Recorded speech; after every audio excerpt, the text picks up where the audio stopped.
Oggi vedremo come fare per nascondere righe o colonne in un foglio di calcolo.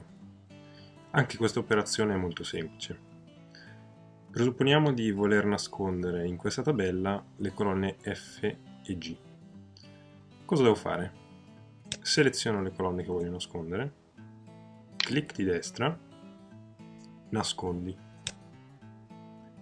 Come vedete, l'operazione di averle nascoste non ha influito in alcun modo sulle formule attive.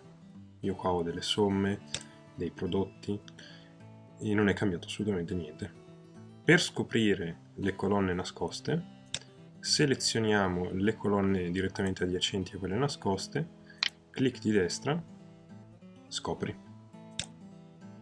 Stessa operazione è valida per le righe. Seleziono la riga che voglio nascondere, nascondi e scopri. Questa operazione può anche essere fatta attraverso dei tasti appositi.